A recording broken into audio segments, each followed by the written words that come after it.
Hello again, Struck. Today I'm bringing you 3 videos that would be an overview or a breakdown of the patch notes for the most recent update for Torchlight 3 update for Dummies, which launched on September the 15th, 2020. It was called Update for Dummies, and this video is part 3 of my breakdown or overview of the patch notes. You can check the description for link to the actual patch notes, for the full patch notes, because I'm not going to talk about every single thing on them. And you can also use the timestamps in the description to skip through the things you want. This video would be talking about pets and general changes to classes, and specific changes for each of the classes: Dusk Mage, Railmaster, Sharpshooter, Forged. So let's start with pets first. And now there's some changes to pets, not much. Issue where the defensive posture was not replicating its visuals. They've added missing asset file for pet glitter sprites. Pets no longer take damage from exploding barrels. Fixed an issue where the player's pet keeps attacking inactive nethering pylons. And an issue where the player pet could get stuck by trying to cast Healing Friendship instead of fighting, and renamed the black cat the blue-gray cat because actually okay, and pet cages no longer stay locked after boss death. Now classes and skills, they've added an extra skill point every 5 levels, from level 5 to level 50, so 5, 10, 15, 20, 25, 30 and so on until level 50. You're gonna be getting 1 extra point, which results in 10 total more skill points, and that's from leveling from level 1 to 60 you would get a grand total of 70 points. That opens up a lot of extra possibilities to improve all of the old builds we have made. So they've removed many instances of skills calling other skills errantly. They also fixed another issue where charge cooldowns sometimes display incorrectly on the skill bar. They fixed an issue where cooldowns did not display correctly. Fixed the case where skills can double cast on the client because their active trait resource hasn't been replicated yet. Adjusted the teleports and dashes for better precision and feel, and updated the relic passive skill descriptions, revised equipped weapon requirements as I spoke about earlier. Now for the Dusk Mage. Increase the range. Spirit Well can summon its minions to prevent them from getting stuck on environment objects. Fixed an issue where enemies would appear to lose a large chunk of HP immediately when hit by Holy Fury in online mode. Fixed an issue where Holy Bolts tier 3 would be disabled if you had the Dusk Mage set pants equipped with their set bonus active. Adjusted descriptions of Entropy's tier 1 milestone for clarity. Energy Spike is now correctly classified as a cooldown for purposes of triggering legendary and other effects such as the mana infused boots. Light Spear has been improved damage wise. Almost all Dusk Mage skills have been improved damage wise, with the exception of Spirit Well, and Dark Spears only got slight debuff, but it's okay, we don't use Dark Spears for damage. March increase for Light Spear, and yeah, it was definitely amazing. Now you can use Light Spear to do some snipes. They reworked Absolver. Now while light charge, the Dusk Mage infuses their targets for 2 seconds, causing the enemy's hit to explode around them for weapon damage every second. Is that referring to Absolver? Or is that referring to Radiant Blast? That's weird. I'm gonna have to look into this. Dusk Mage base skill tuning adjusted, increasing the core damage skills. Minor reduction to overtime skills. Absolver 260 was 190, Dark Spears 90 was 100, Energy Spike 570 from 440, Entropy 120 from 90, Holy Bolt 250 from 180, Holy Fury 330 from 260, Light Spear 870 from 550, and Radiant Blast 170 from 130, Spirit Well and Unholy Bolt, Spirit Well unchanged, and Unholy Bolt 140 from 100. Dusk Mage base mana regain increased slightly. Light and Dark buff now are intertwined as harmonic form, which increases both mana regeneration and damage by 50%. Mana regeneration remaining the same from the former light buff, but the damage buff reduced from 75% from the former dark buff, so you're losing 25% there. It requires both bars to be full before light and dark skills get switched into the harmonic form. So first you fill one bar, then you fill the other one, and then you get harmonic form. So you're not getting the light buff and the dark buff separately, and I think this is good because it allows you to maybe mess around with this and save it for when you need it, and maybe activate it on a boss. So for example, you could be using only dark skills and not use light skills. Maybe charge up the light bar only to the half or 75%, but not fully charge it until you think the right time has come. But right now you might notice another downside. Most things might die before you're already in harmonic form. So there's the downside. Also there's a huge nerf that the developers are not mentioning, but the Celestial Gauntlets used to give you 100% damage, 50% mana reduction once, and then give you that another time. Now it only gives you 50% damage buff, 25% mana cost increase, and another 50% damage buff and 25 mana cost increase. So in theory you're losing 100% damage, and you're losing the debuff of 50% mana cost increase. So instead of having 200 damage, 100% mana cost increase, we have 100 damage, 50% mana cost increase, and this maybe gets balanced by increasing the damage certain skills do, but overall I think you still do less damage than before, even with the increase to certain skills.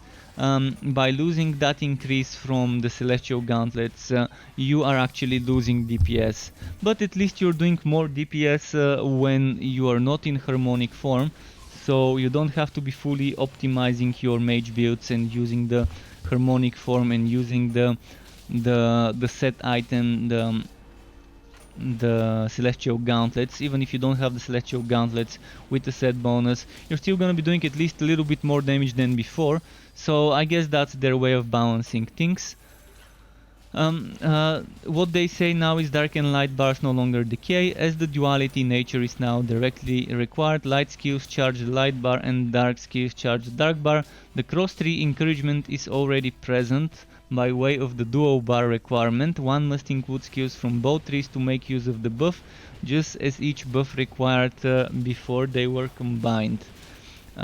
Yes, and if you make a dark only or a light only build, you're not going to be able to use harmonic form, so you really need to have at least one dark skill that can be spammy, or at least one light skill that can be spammy, and there are a few choices for those, and the light skill tree has less choices of things that can quickly build the light bar. You have Holy Bolt, Absolver, and Radiant Blast. Holy Fury doesn't build up the buff bar as quickly as one might want it to, so Radiant Blast, Holy Bolt and Absolver are the ones that can build it quickly. Light Spear doesn't build it quickly, and neither does the Consecration skill. So the UI for harmonic form doubles as its duration indicator, draining the two bars while the buff is active and lasting until the bars are drained. The UI now shows the entirety of the light dark bar, and rather than just the top 75% of the bar. The emblems at the bottom of the mana UI were dragged down just slightly so that the bars are not covered. Help text, legendary affixes and milestone bonuses updated to refer to harmonic form. There aren't many. Mouse over tooltip for harmonic form dynamically adjusted based on bonuses from milestones and legendary affixes, rather than a previously obtuse implementation involving alternate status effects. So Sharpshooter. Not much changed, but let's go through those. Editing descriptions for Shasta skill to match the actual command duration. Revolt now accurately displays the cooldown reduction it gets from its charges as you put points in it. fixed a typo in Scout's Bone's name, pre-loading various Sharpshooter procs to make them more performant, and Onslaught performance improvements to missiles. Onslaught is still very underpowered by the way, and it needs a serious rework buff. Fixed an issue where Ghost Visage removed bonus attacks when dealing with a ranged skill instead of when starting one. Resist Fate 70% up from 50%. Sacrifice to Goose 60% up from 40%. And now we can move on to the Forged. They've improved the Forged's Vent Furnace Blast usability. The skill now can be interrupted much faster than before and can interrupt itself, so holding down the skill hotkey will allow very quick repeated cast. The cone shape has been slightly widened. The skill no longer attempts to move into proper position, instead always firing at the direction given, so it always fires the skill whenever the button is pressed. And here's something that I noticed on the test server. Vent Furnace Blast was not triggering the legs, the Mountain King legs that give you 50 hit or 25 hit without the set bonus when using a vent skill. Which means you cannot make a Furnace Blast spamming build, and I hope this gets fixed soon, because I really wanna make a Furnace Blast spamming burning build eventually. They fixed an issue where the heat meter would not update correctly in some circumstances. They fixed it so that the tier 1 milestone for Poison Dart both slows and damages enemies, and Power Projection no longer heals enemies. Wow, okay. Why was it even doing that? They improved the Forge's Vent Furnace Blast usability. This is copy pasted, I guess, twice, so yeah, I'm gonna remove it from my patch notes that you're seeing. And the Forged Legendary Servo Blade now functions once again as described. The repeated series of uppercuts no longer fails to deal damage, and they added fixes for Forged Threat Shadows. And more fixes have been added, again, full patch notes in the description. I think the Forged in general needs some changes to mostly the ranged builds. Rapid Fire tier 3 is super underwhelming, and I would love for it to get changed. And in general, Rapid Fire Swag Shot seems super underwhelming. And hopefully they would consider giving the Forged a summon skill, and maybe Poison Dart would be that skill. For example, imagine Poison Dart summoning a Poison Automaton, Spider or Scorpion that shoots enemies from afar, and if you have the legendary item that gives you 3 Poison Darts, maybe having 3 summons, this would be pretty nice, because every other hero has a summon skill. The Forged is the only one that doesn't.